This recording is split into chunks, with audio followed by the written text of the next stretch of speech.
nós vamos estar falando um pouquinho do histórico do nosso trabalho, o que Deus tem feito através de nós, pela graça dele, e posteriormente o que a gente quer fazer nesses próximos 3 anos, de 2017 até 2020.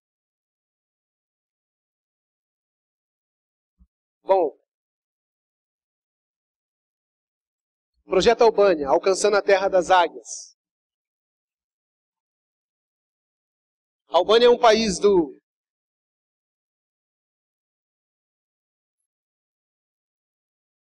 leste europeu e faz divisa com...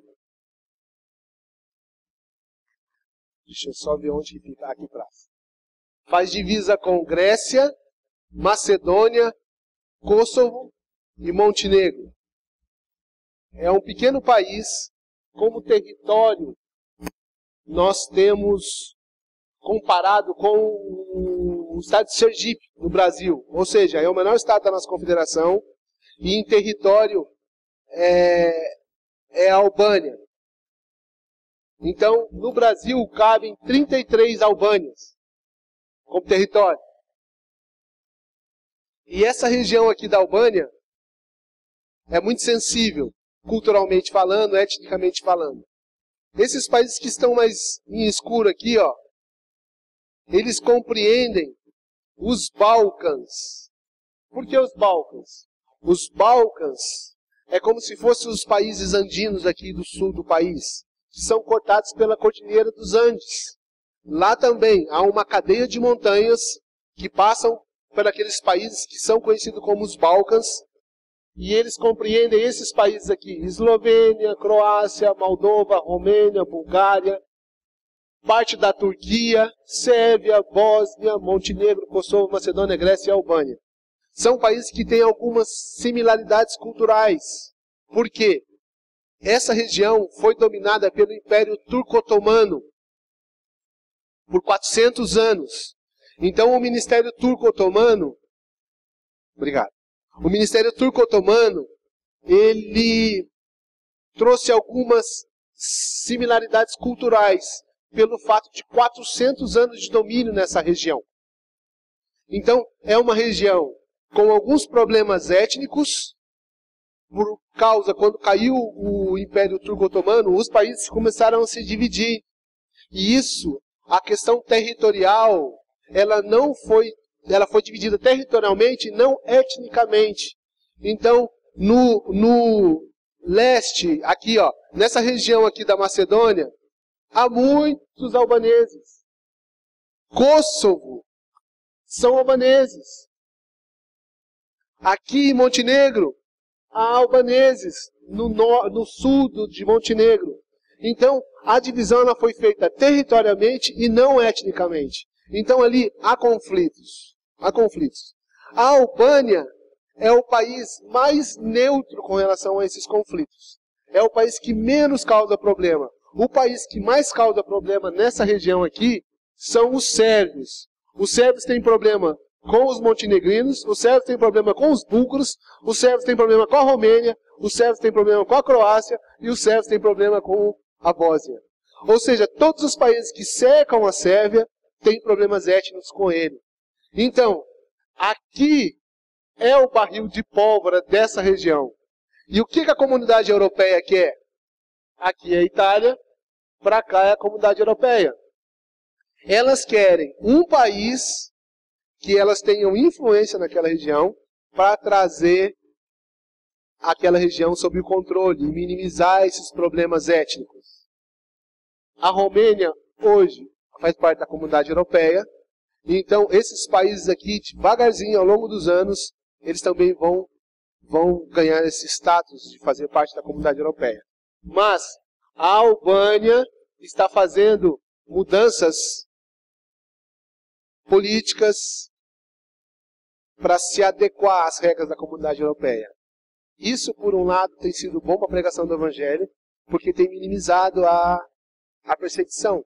Pelo fato de ser um país com maioria islâmica nominal, minimiza a perseguição para nós, porque todo tipo de radicalismo, o governo, ele abafa, ele tem uma retórica de ir contra ao radicalismo islâmico. Mas, por outro lado, abre o país para toda sorte de questões que envolvem a comunidade europeia hoje. Então, antes de nós irmos para cá, nós estávamos preparando, teve uma passeata gay na Albânia. Um país que a história, pelo fato do Império Turco-Otomano, entrou o islamismo. O país depois caiu o Turco-Otomano. Entra um ditador que derruba toda a questão de culto na Albânia. E depois cai o ditador. E o islamismo é reinserido na Albânia através da Turquia. Tem passeata gay? A Turquia não aceita. É a retórica da Turquia. A Turquia quer entrar na comunidade europeia, mas não aceita as regras da comunidade europeia. Então, há um conflito nessa área muito grande. Aqui mostra um pouquinho dessas mudanças que eu disse para vocês do Império Turco-Otomano. Olha os países nascendo, olha os anos caminhando, e as mudanças geográficas que houveram. E em 1913 a Albânia foi formada. Um período, quando caiu o comunismo, houve uma intervenção italiana. Em 93 houve aqueles conflitos lá no norte da Albânia, com a Sérvia, Montenegro, Bósnia-Herzegovina, guerras. Em 2008, essa configuração que nós temos hoje. Vou deixar passar mais uma vez esse slide, que ele é muito interessante. Olha o Império Turco-Otomano aqui, grande. Olha a Sérvia nascendo em 1820. Olha as mudanças, olha a Romênia aqui em cima se formando, ganhando território. Olha Montenegro aqui se formando. Olha a Bulgária. Olha a Iugoslávia. A Croácia. A Iugoslávia voltando de novo em 65. Olha a Croácia lá em cima nascendo de novo. E volta para 95. A Croácia depois se forma. E olha os conflitos aqui, ó. Bósnia-Herzegovina, Sérvia, Montenegro, Kosovo. Essa é a configuração que nós temos hoje. Então, é uma região de muitos conflitos. E, historicamente, há muita sensibilidade ainda nos dias de hoje. Ainda nos dias de hoje. Então, os albaneses que vivem naquela região da Macedônia, eles são perseguidos. Lá, as eleições, tem os partidos dos macedônios e tem os partidos dos albaneses. Então, fica aquela briga. Os albaneses são perseguidos na escola. Eles querem aprender o albanês. Não, aqui vocês vão aprender só o macedônio. E assim vai esses conflitos que se estendem para todo segmento da sociedade. Então aqui é o nosso país específico. Um país de 3 milhões de habitantes. Atiye neflasem jurisdip. Jurisdip nunca achni jurelet por temesua. Por hirte zotem nekem mesua. Dhe muama pelchente flas jurisdip. Achni jurisdip tingelon shumir nevesha. É um campo que nasci da predicói de jurisdip. Bom, eu falei o quê? Que lá é um país que fala a língua albanesa. A língua albanesa é uma língua que eu gosto muito de ouvir, gosto muito de falar, e para mim é um prazer pregar o evangelho na língua albanesa. É isso que eu falei. Vocês entenderam, né? Então a Albânia tem essa língua. É uma língua muito complexa, é uma língua com muitos detalhes. Para os irmãos aqui que estudaram um pouquinho do grego, é uma língua gramaticalmente muito parecida com o grego. Tem declarações, tem conjugações para você expressar surpresa. Em todos os tempos verbais. Tem conjugações para você expressar saudação, desejo. E assim, a língua se torna muito pesada gramaticalmente para aprender. E tem algumas palavras, alguns sons que o nosso aparelho vocal não reproduz. É como o americano, quando vai falar São Paulo, ele não fala São Paulo. São Paulo. Abre a boca para tentar reproduzir aquele som do que eles não têm. E assim também é a nossa realidade. Aí mostra que nós não somos albaneses nascidos ali, mas nós, pela graça de Deus, nós temos aprendido albanês e temos procurado aperfeiçoar esses detalhes da língua para minimizar ao máximo essas diferenças culturais. E a língua é um fator importantíssimo para a proclamação do Evangelho. Então, nós ainda temos nos aperfeiçoado a nossa língua. Nós chegamos na Albânia em 2004. Pela graça de Deus, quando eu cheguei, eu e minha esposa sozinho, o Victor ainda não tinha nascido, nasceu 2 anos depois. Nós então chegávamos a estudar 8 horas por dia. Meus irmãos, é um trabalho árduo, que parece que a gente não vai aprender. Mas ao final de um processo de 8 meses, e depois eu fiz a minha primeira pregação na igreja, eu peguei 20 minutos, parecia que eu tinha pregado 20 horas. Como aqui hoje. Eu peguei 20 minutos, parecia que eu peguei muito tempo. E então ali, aprendendo a língua, e quando foi? Ao final de 2 anos, eu me senti mais livre para falar albanês. E hoje eu tenho que tomar cuidado, porque a língua albanesa ela é tão fluente na minha realidade hoje, que as minhas respostas elas são tão imediatas. E hoje eu consigo até discutir com os albaneses assim facilmente, por causa que a língua está tão fácil. Mas eu sempre lembro, não, aqui eu sou missionário, eu tenho que tomar cuidado. Aqui eu sou testemunho da igreja aqui, elder, velho homem, aquieta. E o trânsito é uma dificuldade, porque o trânsito lá é muito difícil. A regra é do carro mais novo e do mais forte. Se você tiver o carro mais novo, você tem a prioridade. Se você for mais corajoso, você tem prioridade. E assim, eu como brasileiro, fico meio aprendendo isso. Mas é uma linha muito fina. E aí algumas vezes eu passo em faixa de pedestre, porque eu sei que se eu parar na faixa de pedestre, que agora eles estão trazendo essa consciência, a pessoa que vem atrás ela vai bater na minha traseira, com certeza. Então você fica atento para tentar se adequar às leis que estão nascendo novas agora, mas ao mesmo tempo você não pode viver uma mentalidade que nós temos aqui no trânsito. Então é uma linha muito fina. O trânsito é onde eu estou exercendo muito essa questão de controle. Pessoal, a língua é albanesa, como eu falei, a moeda é o leque. O leque é 140 leques, cada 140 leques é 1 euro. O euro hoje está em torno de 3,80. Com 140 leques você compra uma latinha de Coca-Cola na rua. Na rua. E é uma moeda muito fraca para a realidade europeia, uma moeda que não tem poder financeiro ali na Europa. E o meu aluguel é 35.000 leques. 1.000 leques é o aluguel da nossa casa. Ou seja, dá em torno de 250 euros. Para vocês terem uma ideia assim da moeda. E tem hora que você vê o governo fazendo construções e aí tem aqueles números assim que se perdem à vista. Porque é uma moeda que não tem valor. Como na época nossa, quando estava mudando do cruzado, né, aqueles números enormes. Assim é na Albânia até hoje. E eles usam sempre a moeda velha. Então eles não falam 140 leques, eles falam Nimie Katertin lek. Ou seja, eles ainda colocam um 0 a mais, porque eles estão falando na moeda antiga. Essa moeda aí já é leques novos, mas a mentalidade do albanês ainda é a moeda antiga. E essa mudança já aconteceu há mais de 10 anos. Então isso mostra que a Albânia ela não muda assim facilmente em processos. O Império Turco-Otomano dominou a Albânia por 400 anos.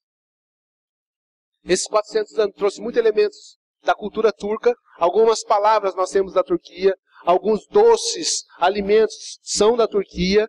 Algumas músicas ficaram na cultura albanesa, mas a língua albanesa não se perdeu. Os albaneses conseguiram manter a língua deles, por mais pequeno que eles fossem, dentro desse território, dentro desse domínio turco-otomano. E aí, em 1944, a Albânia se declarou, quando caiu o Império Turco-Otomano, depois de alguns anos, a Albânia se declarou um país ateísta. Em 1967, o ditador Enver Hoxha, ali atrás no fundo tem uma exposição, e aí eu trouxe uma xicrinha com a foto dele. Está ali atrás da exposição, depois você pode passar ali para você ver. E esse ditador declarou o país ateísta e colocou isso em Constituição. Nessa época aqui, de 1990, rumores que o comunismo ia cair, a igreja brasileira orou muito pela Albânia. Oraram muito pela Albânia. E aqui eu quero contar um testemunho de uma irmã brasileira, que no ano de 1987, ela tinha um desejo de ir para aquela região, e Deus calou o coração dela. Vai para a Albânia, espera na fronteira da Albânia que o comunismo vai cair. E essa irmã foi, obedecendo uma jovem de 27 anos de idade, imagina, em 1987, saindo do Brasil e indo para uma região de conflito. E ela morou no Kosovo, que ainda era ligado à Iugoslávia. Era dependente muito ainda da antiga Iugoslávia. E ali morando, aprendendo albanês, para entrar na Albânia, porque Deus tinha falado no coração dela que o comunismo ia cair. E em 1990, 2 anos depois, o comunismo caiu. E ela foi uma das primeiras missionárias estrangeiras a entrar naquele país. Junto com outro americano, faltando um parafuso na cabeça, que Deus falou para ele a mesma coisa, e ele foi morar em Kosovo, esperando a fronteira cair. E esses 2 missionários se conheceram em Kosovo e entraram juntos na Albânia. Essa missionária ainda permanece na Albânia pregando o Evangelho do Senhor. Ela chama Najwa Diban. E é uma mulher extraordinária que tem glorificado o nome do Senhor lá. O trabalho missionário, ele é compartilhado, o coração de Deus é compartilhado com pessoas. A igreja dele, Deus levanta como Ele quer pessoas para estar compartilhando o Evangelho em terras longínquas. E a minha vocação missionária também se deu em um ambiente nada normal e natural. Foi muito engraçado também a minha vocação, que eu vou contar um pouquinho para vocês depois. E... Opa! Peraí. E a religião é o islamismo. O islamismo, como eu falei, é um islamismo nominal. Há uma superficialidade na maioria dos muçulmanos na Albânia. A minoria são radicais, são aqueles que cumprem os pilares do islamismo, de ir à Meca, de orar 5 vezes ao dia, de fazer os jejuns. A minoria. Essa minoria é a que tem mais embates com relação ao Evangelho. E essa minoria, ela necessita a pregação do Evangelho, mas ela não pode ser direta. Ela tem que ser uma pregação através da amizade, conhecendo a pessoa, e depois, devagar, você vai testemunhando o Evangelho para elas. Aconteceu um fato comigo há uns 2 anos atrás, onde eu, fazendo contato com um muçulmano, ele é Bektashita, ou seja, a parte radical do islamismo, a parte que não é radical do islamismo, porque ele não é xiita. Xiita e Bektashita são 2 seitas dentro do islamismo. Uma é mais moderada, a outra é mais agressiva. E fazendo contato com ele, então, ele é um dos líderes proeminentes dentro da mesquita, para ele ser um Rodia. O Rodia é como se fosse o pastor principal, o que cuida da mesquita. E então ele está nessa linha.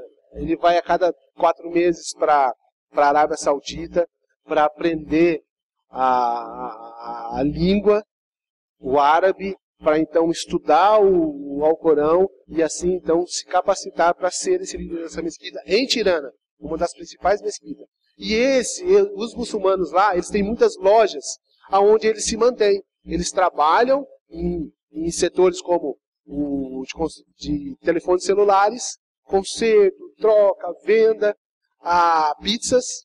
Eles têm muitas pizzarias lá.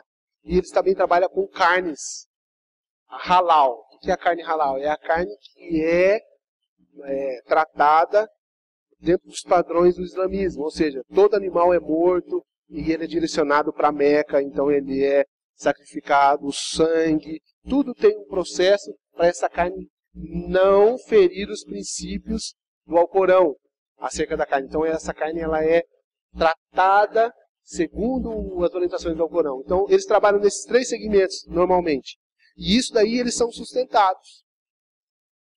E eu então, num contato com esse muçulmano, muito amigo dele, nós fizemos amizade, debatemos várias vezes, preguei o evangelho várias vezes para ele, e ele, muitas vezes quando me via, mandava uma mensagem falando: você tem vontade, vamos sentar comigo, eu tenho uma pergunta para fazer, e as perguntas básicas do islamismo, falando acerca da Trindade, e a gente teve conversas muito boas. Um belo dia eu cheguei lá, passando na loja dele, ele não estava, e tinha um rapaz que não havia me conhecido ainda. E esse rapaz, conversando comigo, falou assim: eu percebo que você não é albanês, né? Eu falei: não sou albanês não. Ele falou: você é filho de albanês que nasceu fora? Você nasceu fora? Qual país você nasceu? Eu falei: não, eu sou brasileiro. Ele falou: não, você não pode ser brasileiro. Como você fala albanês desse jeito? Eu falei: aprendi. Mas quantos anos você está aqui? Eu estou aqui desde 2004. Nossa, tanto tempo. Ah, você é brasileiro, então você deve jogar bola. Você joga bola em algum time? Eu falei: não, eu estou bem gordinho para jogar bola. Não dá mais, estou bem velhinho também. Ele falou: então o que você faz aqui? Eu trabalho com futebol, tenho uma escolinha de futebol e também sou missionário. Quando eu falei que era missionário, ele falou: missionário? Peraí, missionário então é crente. Eu falei: sim, eu sou um cristão. Ele falou assim: mas você não sabe que o nosso país é um país islâmico? O que você está fazendo aqui? Foi uma das primeiras vezes que eu fui mais hostilmente tratado. E o olho dele ficou grande, ele ficou nervoso mesmo, começou a ficar vermelho. E eu falei assim: eu estou aqui servindo o seu povo. Eu tenho uma escolinha de futebol, eu trato o menino. Comecei a falar daquele tema: não, a gente não precisa disso não. Você tem que ir embora. Você não pode ficar aqui que o nosso país é muçulmano. Eu sou muçulmano, você está falando com um muçulmano. Eu falei: eu sei que seu país é muçulmano. E é por isso mesmo que eu vim aqui, porque eu entendo que a Bíblia, todos pecaram e carecem da graça de Deus. E aí ele falou assim: não, mas você não pode ficar aqui. Nisso chegou o dono da loja, que era esse meu amigo. Eu abracei ele, esse meu amigo, e mexi na barba dele. Não pode fazer no islamismo. Não pode tocar na barba do muçulmano nunca, porque isso é pecado. Isso é haram. A barba simboliza a santidade dele, a entrega dele para lá. E eu afanei a barba dele assim e falei assim: ó, o Deus verdadeiro, ele não é um Deus que mata e trata com agressividade aqueles que não reconheceu ele como Salvador. O Deus verdadeiro é aquele que exerce misericórdia diariamente e chama os seus. E a salvação é eficaz. Então, você não está pregando o Deus verdadeiro. Eu olhei nos olhos desse meu amigo e falei assim: ó, porque olha a agressividade de um discípulo seu. Ele me tratou rudemente. Será que esse é o Deus verdadeiro? Será que esse Deus, esse Alá que vocês tanto diz, tanto vive para ele, é o Deus verdadeiro? Pense nisso. Pense nisso. Ele falou assim: não, mas não é assim, não é isso que eu prego. Eu falei assim: mas é isso que o Alcorão diz. O Alcorão diz que todo aquele que não se rende a Alá tem que ser morto, porque ele é um traidor. Esse é o verdadeiro islamismo, falei para ele. Eu falei: e eu desafio você a pensar acerca da sua fé e se voltar a fé para o Deus verdadeiro. Mas o meu coração estava disparado, a minha perna estava tremendo, meus irmãos. Eu nunca passei uma afronta daquela. Quando eu cheguei em casa, a minha esposa até falou: o que aconteceu? Eu estava assustadíssimo. E aí eu despedi dele, eu falei assim: ó, fique em paz. E essa paz, ela é do Senhor Jesus. Um outro dia a gente conversa. E saí. Faz mais de 8 meses que eu não vou lá. Por quê? Aquele dia foi algo muito forte, foi um embate muito forte. Quando eu voltar lá agora, colocar a vidinha minha em ordem, eu vou lá. E aí na próxima carta vocês vão ter notícias do que aconteceu nesse reencontro. Então é uma cultura islâmica. E aí tem essas questões da cultura islâmica. A cultura lá é muito festiva, isso nos ajudou muito a nos aculturarmos. Porque eles são muito inclusivos. O albanês é muito inclusivo. Há só uma cultura que o albanês não aceita, um povo que o albanês não aceita: o sérvio. E é muito engraçado. O albanês não se dá com o sérvio. Teve um jogo Albânia e Sérvia, há 1 ano e meio atrás. O jogo foi na Albânia, e um albanês pegou um drone e sobrevoou o estádio com um drone com a bandeira albanesa. E tem uma bandeira lá que mexe muito nesses conflitos étnicos, que são os autóctones. Ou seja, são os albaneses que vivem em terras, outras terras que tomaram deles. Meus irmãos, por um erro técnico, esse drone abaixou um pouquinho. Ele perdeu força e caiu um pouquinho. E um atleta sérvio pegou aquela bandeira e rasgou aquela bandeira. Deu uma confusão entre os jogadores. Os jogadores brigaram. Foi uma confusão e ali mostra que há um problema étnico ainda muito grande, muito sensível ainda. Mesmo depois de anos se passaram, há um conflito. E aí então se afloraram esses conflitos entre os albaneses e os sérvios. Mas, normalmente, os albaneses eles são muito inclusivos. E isso facilitou a nossa entrada no país. Então, pelo fato de eles serem assim, a gente convidava eles para vir em casa, eles vinham, a gente gesticulava com eles, tentando comunicar. E isso facilitou muito a nossa entrada. Por essa cultura, eles são muito expansivos, falam muito com as mãos. E eu percebo, algumas vezes eu me pego muito assim, falando alto, gritando, igual eles. Eles são bem assim, é uma cultura mediterrânea. Na Albânia há aproximadamente 60 igrejas. O norte do país é a região mais carente, tanto do evangelho quanto de iniciativas sociais. Nós moramos em Tirana. Tirana é a capital do país, aonde nós concentramos a maior parte dos esforços missionários naquela região. Essa é a nossa família. Em 2004 a 2012, nós trabalhamos auxiliando 3 plantações de igrejas. A igreja de Itaietas, Luz da Vida, a igreja de Prisca, que é uma região rural de Tirana, e a igreja Águias. De 2004 a 2008, nós trabalhamos auxiliando essa igreja. Esse culto aí foi o primeiro culto que nós participamos. Quantas pessoas tem ali? 3, 6, 8 pessoas aproximadamente. Dessas 8 pessoas, 5 eram visitantes. Uma era de outra igreja, e as outras 4 eram pessoas que estavam gostando do evangelho. Das outras 3, 2 estavam sendo discipuladas. E uma era uma cristã professa, que é essa senhora mais velha aqui. Esses 2 estavam sendo discipulados. E os outros estavam chegando ao evangelho, conhecendo a gente jogava bola uma vez por semana, e ali reunia vários jovens num campo careca, um frio, e a gente corria atrás da bola ali, fazia amizade, e o evangelho ia sendo pregado. Aí, depois de 3 anos, 4 anos, a igreja foi crescendo. Essa foto eu coloquei aí, porque essa foto tem uma peculiaridade muito grande. Esse rapazinho aqui chama Blede Sparrow. Ele casou agora e ele está em Kosovo como missionário. Esse rapaz aqui, ele é casado com essa moça aqui. Eles têm uma menina hoje e eles estão plantando uma igreja em outro bairro. Esse rapaz aqui é um presbítero dessa igreja que a gente trabalhou, dessa igreja. Esse rapaz aqui, o Nardi, tem essas 2 meninas. Ele chegou na igreja e a mulher dele tinha falecido de câncer. Ele veio de outra cidade. Nós o recebemos ali. Ele já era pastor, pastoreava uma igreja. Teve problemas com um problema ministerial lá e veio para essa igreja. Nós ali fizemos amizade. Ele recebeu ali encorajamento, conforto e começou um relacionamento com uma canadense.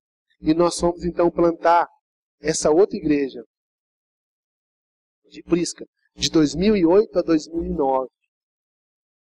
Então nós reunimos aqueles cristãos que foram evangelizados por um norte-americano que viveu nessa região, e ele teve que voltar ao país dele por um motivo pessoal, e essa igreja, a pequena igreja, ficou fechada por quase 6 anos. E nós então ficamos sabendo desse relato, falando, não, vamos lá plantar uma igreja, revitalizar aquela igreja. E aí nós fomos. E começamos o contato com os irmãos. Esses irmãos, essas duas senhoras aqui, essa senhora, e essa menina era da igreja católica lá da localidade, e tinha muita familiaridade com a gente começou a discipulá-la.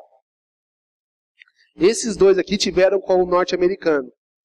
Essa daqui era a noiva do Nardi, e as 2 meninas dele, eu e o Victor e a Soraya. O Victor, aqui pequenininho. E aí então nós começamos a trabalhar na reevangelização naquele local, indo nas escolas. E nesse trabalho aí aconteceu algo muito interessante. Porque eu falei, eu vou fazendo amizade com o diretor da escola. Lá não tinha professor de educação física. Tinha dentro da escola, registrado, mas o professor de educação física não ia dar aula lá. Então eu falei, eu posso dar aula aqui de educação física? O diretor falou, vamos fazer isso sem comunicar a Secretaria de Educação. Porque eles não vêm aqui mesmo. Se eles vierem aqui, eu brigo com eles. Porque eles não vêm aqui. Agora que a gente está tentando fazer um negócio, eles vão brigar? Não, pode dar aula aí tranquilo. Meus irmãos, tinha uma evasão escolar naquela região. Porque os pais não mandavam as crianças para a escola, porque achavam que era perda de tempo. É melhor ele ficar trabalhando na roça comigo. Quando ficaram sabendo que tinha um brasileiro que estava dando aula de futebol na escola, eles mandavam os filhos deles. Eles queriam que os filhos deles fossem jogador de futebol, né? E aí os pais falavam, faz do meu filho o Romarinho, do Romário, faz do meu filho o Neymar, faz do meu filho... Eu falei, não é assim. Tem que ter o talento primeiro, nós vamos trabalhar, né? E ali, então, naquele período que a gente teve ali, a evasão escolar, ela diminuiu. Por causa disso, eu falei, não, mas eu recebo você na minha aula se você continuar na aula na escola. Senão eu não recebo. Então os meninos iam na escola e esperavam ansiosamente o dia da educação física para estar com a gente. Mas eles não tinham cultura esportiva nenhuma, porque eles nunca fizeram uma aula de educação física. Então eu pegava a bola, e era tão difícil trabalhar, porque um chutava a bola, todo mundo ia, igual uma tufa assim, em cima da bola, correndo num pátio de terra assim. Aí um chutava a bola para o outro lado, todo mundo ia para aquele lado. Eu demorei 4 meses para fazer uma fila com eles. Porque não tinha cultura. E aí, como que ensinar futebol, fazer dele se ele não fazia nem saber fazer uma fila e esperar o momento dele vir? E aí eles iam, fazia o que a gente pedia, o exercício que a gente pedia, ia, cortava a fila, aí brigava, batia, o outro falava, ô professor, ele cortou a fila. Então, era muito difícil. Até que depois de 4 meses eu consegui pelo menos fazer um treinamento com eles que assemelhasse um pouquinho aquele que eu desejava. Mas é um trabalho difícil, árduo. Mas a satisfação que a gente tem depois de chegar na visita na casa da pessoa, a pessoa reconhecer você, abrir a porta da casa, porque você está fazendo algo na comunidade deles, isso daí não tem preço. E a Albânia, pelo fato de ser cultura festiva, 2 datas que a gente aproveita para pregar o evangelho nu e cru, rasgado. É no Natal e na Páscoa. Então, esse evento aí, tem as pessoas mais influentes do bairro estão aí. É o diretor, é a enfermeira do centro de saúde. Ali está o diretor da escola. Aqui está o placa da fichata. O placa da fichata é o responsável, ele é como se fosse um vereador ali. Ele pega as necessidades do bairro e leva para a mini prefeitura. Então ele é como se fosse um vereador ali naquela região. E ali então nós fizemos um culto. E ali o evangelho foi pregado, as pessoas ouviram do evangelho, e assim Deus vai acrescentando aqueles que vão sendo salvos. E aqui foi um dos últimos dias que nós tiramos fotos. E aí as pessoas vão ouvindo o evangelho, vão conhecendo a gente primeiramente, e depois vai se abrindo, ouvindo as verdades do evangelho. E olha o Victor aqui um pouquinho mais crescido, e o Victor aqui era nosso diácono. Ele chegava na igreja, ele gostava de pegar as Bíblias. Nós temos a Bíblia traduzida completa na língua albanesa. Isso é uma bênção. E a gente tinha Bíblias grandes, então ele pegava a Bíblia e colocava nos bancos da igreja, alinhava os bancos da igreja, e era uma alegria ver ele trabalhando nessa época com a gente lá. E nessa época, no final de 2010, eu retornei para o Brasil. Passamos 1 ano no Brasil, retornamos em 2011. E começamos a plantação de uma outra igreja. A igreja Eagles. Essa igreja eu quis colocar nesses slides, porque a igreja albanesa, ela depende, na sua grande maioria, de investimento estrangeiro. A grande maioria da igreja albanesa ainda depende do investimento estrangeiro. Ainda não, porque o evangelho lá é muito novo. O comunismo caiu em 91, em 90. Dali, então, o evangelho está sendo está sendo pregado. Então, o evangelho é muito novo ainda, a igreja albanesa é muito nova. Necessita muito de formação doutrinária. Os líderes que hoje estão pastoreando a igreja, os líderes albaneses, necessita ainda muito da frente missionária ainda, dos recursos de fora. E essa igreja, nós iniciamos então indo na contramão dessa realidade, tentando plantar uma igreja que fosse autóctone. Ou seja, era eu, um missionário norte-americano, e 2 albaneses. Nós então nos reunimos, orando a Deus, vamos iniciar a igreja, e colocamos alguns padrões do trabalho ali, e começamos a evangelizar. E então nasceu a Igreja Eagles. Esse culto foi o primeiro culto público que nós fizemos, e essa igreja está caminhando para a glória de Deus. A igreja de Prisca, ela fechou as portas de novo. Nós estaremos agora indo lá novamente e trabalhar agora, fazer a igreja de Prisca uma congregação da nova igreja que nós iniciaremos num bairro que não tem igreja, que fica próximo dessa região. Então, essas 3 igrejas que eu trabalhei, a primeira igreja, Tritaias, continua para a glória de Deus, e ela tem sido um trabalho de referência ali naquela região. A igreja de Prisca é uma igreja que nós vamos voltar à revitalização de novo, porque é uma região muito carente e muito difícil acesso pelo fato de ser longe. E essa igreja, ela continua. Todos esses 3 trabalhos, com exceção da igreja de Prisca, estão na capital. A igreja de Prisca é mais zona rural. E aí, em 2013, começou então a minha caminhada na Igreja Presbiteriana do Brasil, onde eu conheci a teologia da nossa igreja, e então mudou as minhas perspectivas acerca do Evangelho. Então eu iniciei a minha caminhada na PMT, e em 2013 eu fui recebido como missionário da Agência Presbiteriana de Missões.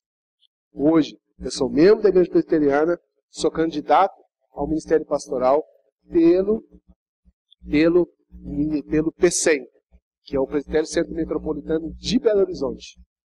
Então, nesse meu retorno agora de 2017 e 2020, serão anos de muito estudo teológico pelas manhãs, para que em 2020, então, nós passemos pelo presbitério, para assim, então, ser avaliado.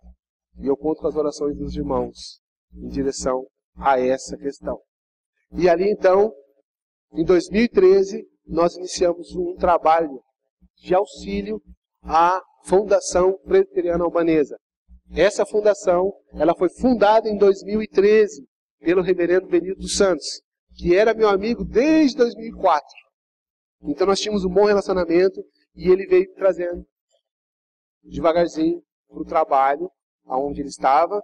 E então em 2013 nós consolidamos isso, sendo recebido como missionários. Isso aí foi um dos primeiras reuniões que nós participamos. E essa igrejinha, isso aí foi um dos primeiros cultos nascente. Essa aqui é uma albanesa, esse aqui é um albanês colega dele, esse aqui é o dono do prédio, e o Victor aqui, esse aqui é um albanês que estava visitando. Esse rapaz, esse menino e esse menino eram os 3 que estavam no culto daquele dia. Eram as 3 pessoas que estavam no culto daquele dia. E aí então o trabalho começou. Lá nós usamos estratégia para relacionar com as pessoas. Por quê? A cultura albanesa é muito relacional. Estabelecendo relacionamentos, a gente ganha o coração deles e prega o Evangelho. E assim nós temos feito em larga escala, usando ferramentas que nós temos na nossa mão. Aqui são um curso de computação, dado pelo reverendo Benito dos Santos, que tem um conhecimento muito grande na área da informática. Aqui foi um trabalho de marcenaria. Aqui é um dado muito interessante. Esse trabalho de marcenaria nasceu com um rapaz que fez móveis para a gente no prédio que nós alugamos. Nós precisávamos dos móveis para fazer as aulas de computação e móveis do prédio. Então nós chamamos um colega nosso. Você não conhece nenhum marceneiro não, que está começando agora, que possa fazer um preço mais acessível? Ele falou, conheço. Passou o telefone dele e nós ligamos para ele. Olice, fulano de tal passou o seu telefone para mim, e ele já me disse sim. Falou meio áspero, aí eu achei um negócio estranho. Você pode vir aqui então para fazer umas medições, fazer um orçamento para nós? Ele falou assim, posso sim. Então quando você pode vir? Pode ser amanhã? Pode. Então tá, a gente se encontra amanhã. E ele chegou. Quando ele chegou na porta da fundação, ele falou assim, ó, eu sou muçulmano, o meu amigo disse que vocês aqui são cristãos.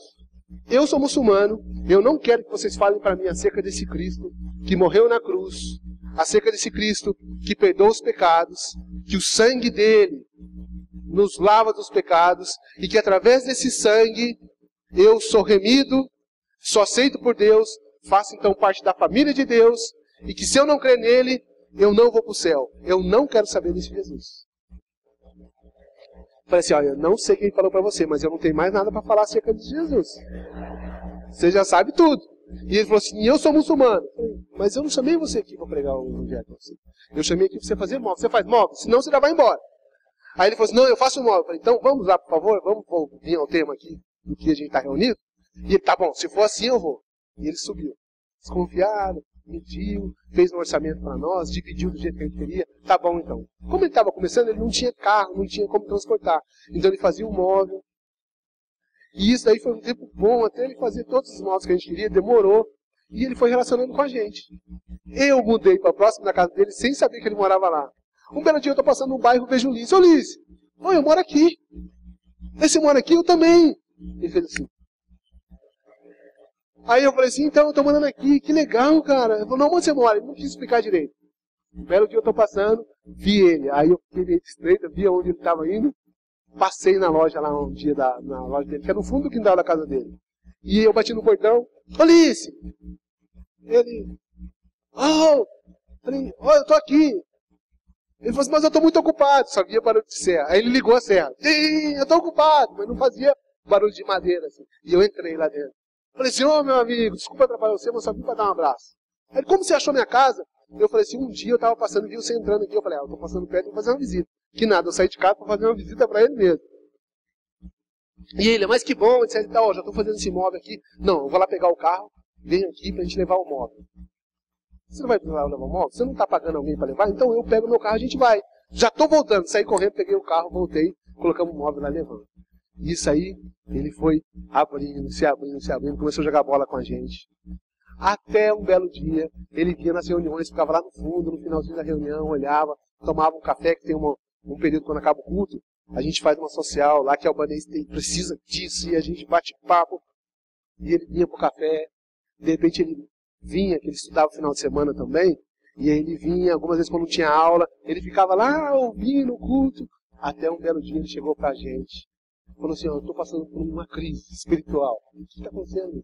Ele falou assim, quando eu cheguei a conhecer aqui vocês, eu tinha convicção que eu era muçulmano. Agora eu não sei o que eu sou.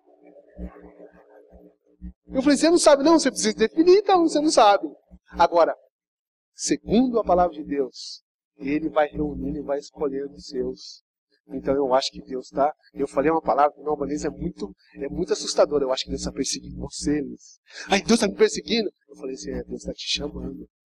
Aí ele falou, mas como isso? Eu falei, se você não tem mais essa convicção acerca do islamismo que você professava, e você está com dúvida disso, eu estou certo que ele está te chamando. E a qualquer momento a fé vai nascer no seu coração. Aí ele falou, mas o que eu faço depois? Eu falei, calma, não vamos antecipar não. Fica aí. E então assim, ele está passando por essa crise, ele deixou de ir nas mesquitas, ele deixou de relacionar com aqueles, e aí ele está se sentindo estranho. Agora, antes de vir para cá, recebeu uma notícia ruim, que ele está querendo sair do país. Porque a empresa dele caiu em lucros, e ele está querendo ir para fora. E é uma grande realidade que a gente enfrenta lá. A gente trabalha, prega o evangelho para filho adolescente, e quando ele chega aonde ele casa, onde ele vai constituir família, ele sai do país. Então, é uma problemática que eu tenho orado e depois eu vou falar para vocês que Deus tem falado no meu coração. Então, esse projeto aí nasceu e esse dia do diploma, estou passando muito rápido, esse dia do diploma, ele está aqui, ó, esse aqui é o Ulisses. Orem por ele, meu irmão, orem por ele. Nesse dia do diploma, um dia antes, nós fomos na casa dos meninos que receberam o diploma para montar os móveis que eles mesmos fizeram. Cada aluno fez um móvel na casa que gostaria que tivesse. Um fez uma escrivaninha para estudar no quarto, o outro fez um guarda-roupa para a mãe dele, o outro fez um móvel, um rackzinho de sala.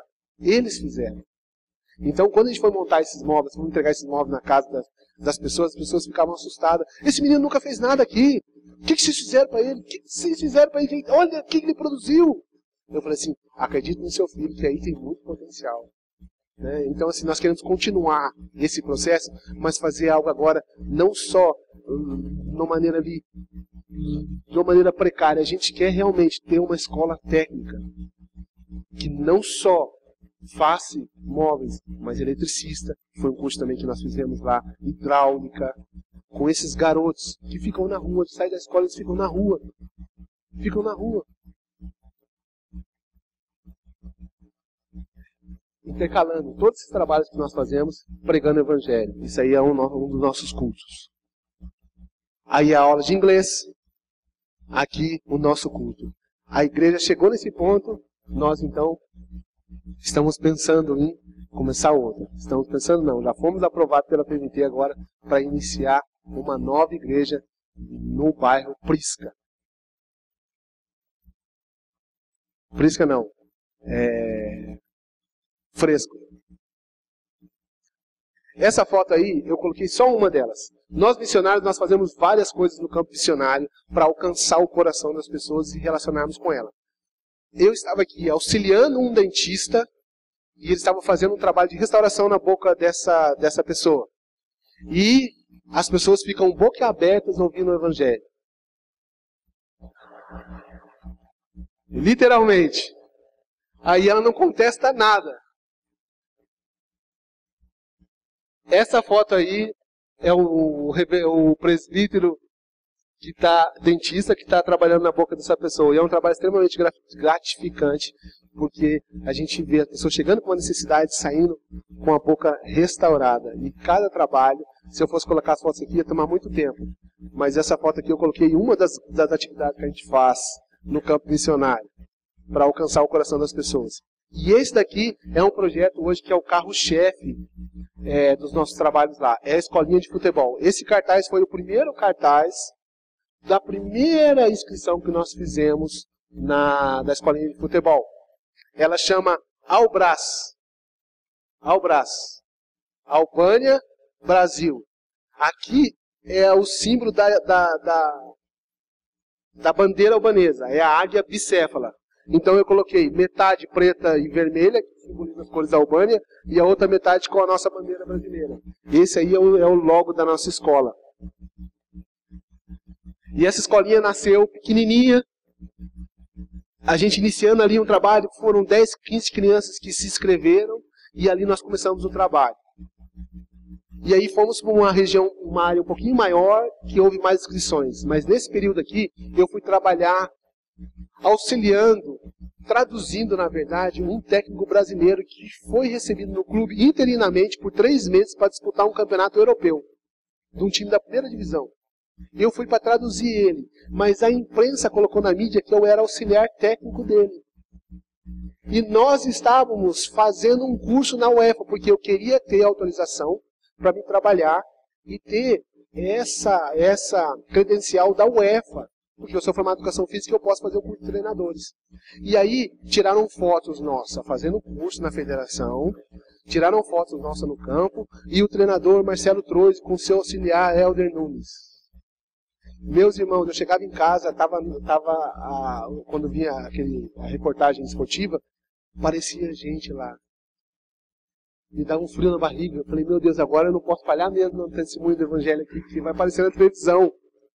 E a escolinha de 20, 30 crianças foi para 90 crianças. Pessoas me ligavam no meu telefone, não sei como que eles conseguiam o meu telefone. E eles me ligavam para escrever os seus filhos. E aí eu percebi que esse projeto tem uma potencialidade muito grande. Muito grande. Esse projeto tem uma potencialidade muito grande. Esse dia aí foi um dos últimos dias de aula que a gente tinha parado para um projeto de dentista, e quando a gente voltou não vieram todas as crianças.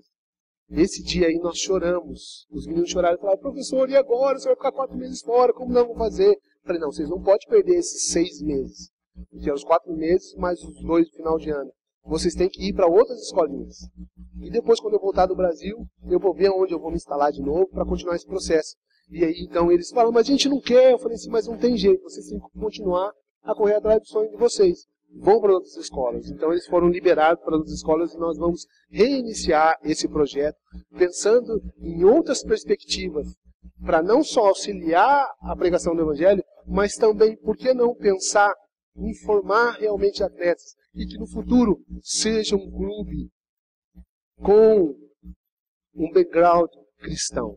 Seja um clube que tenha umas bases cristãs e nós formemos de fato atletas ali no futebol albanês. O futebol albanês está crescendo muito. O futebol albanês está ganhando dimensões europeias. Alguns clubes contrataram jogadores albaneses. Isso nunca tinha acontecido na história. Mas esses albaneses eles são treinados fora da Albânia. Agora, eu entendo, se houver uma fomentação do trabalho albanês, esses jogadores podem sair direto da Albânia. E aí, aonde Deus quer nos levar, eu não consigo perceber. Mas uma coisa eu tenho discernido, que há uma oportunidade e nós vamos entrar por essa porta. O que aconteceu?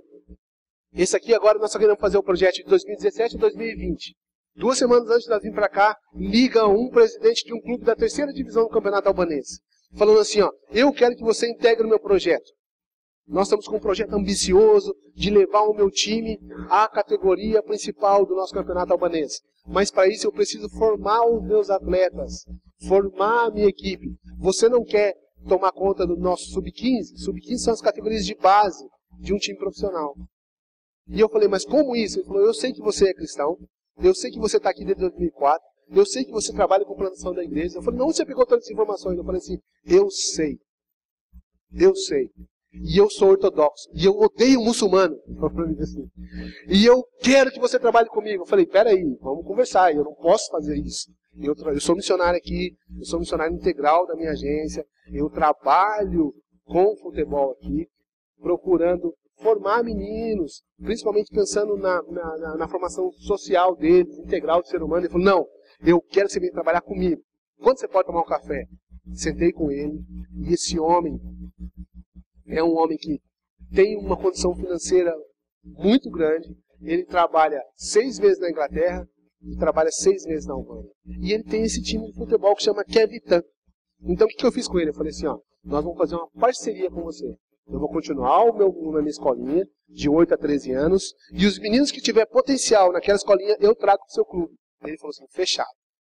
E o que aconteceu? Um amigo meu me ligou aqui, e ele está falando na mídia de mim, lá na Albânia. Falando, agora o meu time tem um treinador brasileiro.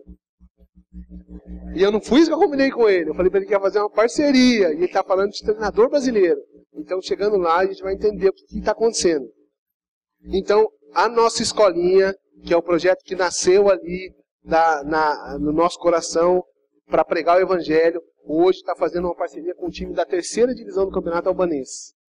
E nós estamos nos aperfeiçoando para que esse trabalho seja feito com muita seriedade e glorificando o nome do Senhor ali. Nós contamos com as orações nesse sentido. Vamos iniciar a nova igreja. A nossa igreja lá chama Igreja Evangélica Presbiteriana. Quicha Undilore Presbiteriana. Esse logo aqui é o logo da nossa igreja presbiteriana lá na Albânia. Ó. Ela vai chamar QUP. Quicha Undilore Presbiteriana. Por que Undilore? Undilore é evangélica. Para trazer uma identidade para o nosso trabalho. Ó, nós não somos nem ortodoxos e nem católicos. Nós somos evangélicos. E presbiteriana como a nossa forma de governo. Então nós pensamos, oramos muito para colocar um nome que trouxesse a nossa identidade. Né? Então nós colocamos esse nome. Igreja Evangélica Presbiteriana. Hoje tem uma e vai começar a segunda pela graça de Deus. Então a minha esposa e meu filho, nós estamos saindo para plantar uma outra igreja. Entendendo que desde 2004 é isso que Deus tem feito pela graça dele e hoje nós conseguimos entender. Então eu percebo que Deus tem uma vocação para nós, que é plantar igrejas. E, paralelo a isso, nós queremos que esse local que a gente vai alugar para a igreja, para a futura igreja, ele seja um centro de atividades para a comunidade, aonde não haja barreira com a comunidade. Quando começar os cultos, aquele ambiente vai ser um ambiente normal para eles, porque já é do convívio deles através das atividades que nós fazemos ali. Ali eu quero colocar o escritório da escolinha, ali, naquele centro, vai ter um trabalho com terceira idade, uma ginástica para terceira idade. Por que terceira idade? É uma faixa etária, na realidade, no contexto albanês, que ninguém trabalha. que o governo não dá assistência. E ali é uma região que tem muito idoso naquela região. E nós vamos trabalhar com ele dando uma ginástica para melhorar o cotidiano deles, no dia a dia. Mas tem uma questão cultural, porque esse idoso, ele é muito respeitado na cultura. Então, se a gente fazer um relacionamento bom com esse idoso, ele vai nos levar para dentro da casa dele. E aí vai ser ao contrário, as pessoas vão ouvir o evangelho com a boca fechada, porque ninguém vai contestar esse idoso, porque respeita muito ele. Vai ser ao contrário dos dentistas, todo mundo vai ouvir o evangelho de boca fechada. E nós estamos usando dessa estratégia para que no futuro nós tenhamos uma casa que auxilie integralmente o idoso com necessidade. Então nós vamos começar a fazer a ginástica, depois vamos ver a realidade desse idoso. Está precisando de medicamento? Nós vamos sentar, comprar medicamento para eles. Está precisando de uma cama, com um colchão melhor? Nós vamos tentar e vamos ir de encontro com a necessidade desses idosos que estarão no projeto. Orem por essa iniciativa. Meus irmãos, todo esse trabalho, nós não conseguimos fazer se não tiver o apoio da igreja, em orações e em contribuições. Nós somos missionários da Agência Presbiteriana de Missões Transculturais. A IPB ela tem uma filosofia de missão. Qual que é a filosofia de missão da nossa igreja? Eu apresento o projeto para a PMT. O projeto, então, é aprovado pela comissão diretora da PMT. Esse projeto, então, é encaminhado para o comitê gestor da igreja. O comitê gestor é aquele que recebe o projeto, aprovado pela PMT, e destina e aprova uma verba que não é na totalidade do projeto. É uma porcentagem do projeto, é enviado pelo Supremo Concílio através dos dízimos das igrejas para o Supremo Concílio. A nossa igreja investe hoje 54% das entradas da nossa igreja presbiteriana no Brasil, nacionalmente, no trabalho missionário. Esse trabalho missionário é dividido entre a APECOM, a Agência Presbiteriana de Comunicações, a APMT, a Junta de Missões Nacionais da nossa igreja. Então, esses órgãos recebem partes do investimento financeiro. A outra parte, dentro da filosofia da nossa igreja, ela quer que o missionário vá visitar a igreja pessoalmente. Por quê? A IPB quer que a igreja tenha um contato pessoal com esse missionário no campo. Tenha um contato financeiro direto com esse missionário no campo. Assim fazendo, a igreja entende que nós estamos fazendo missões efetivamente. Porque há um envolvimento da igreja com o missionário no campo. Há um envolvimento da igreja local com o missionário no campo. É por isso que nós estamos no Brasil a cada 3 anos, fazendo divulgação nas igrejas, apresentando o projeto e contando sempre com a bondade do nosso Deus, que não falha no sustento da obra dos seus trabalhadores. Porque a seara é do Senhor. E Ele mantém os seus trabalhadores na obra. Amém? Contamos com as suas orações. E faço aqui então, não sei quem é membro do conselho aqui, que o conselho se reúne e ore em direção a isso, para entender se é da vontade de Deus que essa igreja de Santa Amaro esteja na participação das contribuições no projeto lá na UBAN. Que Deus nos abençoe. Amém? Vamos orar então? Vamos ficar de pé e orando a gente encerra então esse momento. Senhor, queremos agradecer pelo privilégio de, como igreja, sermos instrumentos para participar no apoio desses teus filhos, ó Deus. O Helder, a Soraya e o Victor. Pedimos que o Senhor guarde-os ali onde eles estiverem, do modo que só Tu sabes, ó Deus, por mais que possamos amá-los e nos envolver com eles, mas não temos, ó Deus, a menor ideia de como efetivamente ajudá-los em cada dia, em cada momento de suas vidas ali naquele país. Mas é por isso que nós cremos em Ti e sabemos que Tu és um Deus presente, providente, amoroso e que conhece, ó Deus, as necessidades deles e as nossas. E pedimos que o Senhor, então, nos motive, nos encoraje a sermos fiéis naquilo que fazemos, para que a nossa ajuda, ó Deus, possa multiplicar por meio do trabalho dos teus servos em bênçãos naquele país.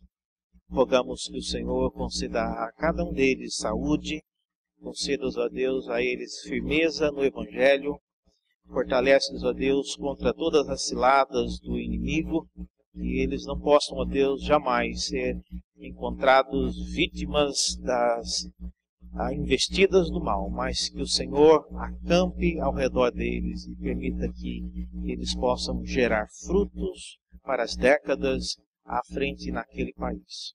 Nós oramos assim em nome do teu Filho Jesus. Amém.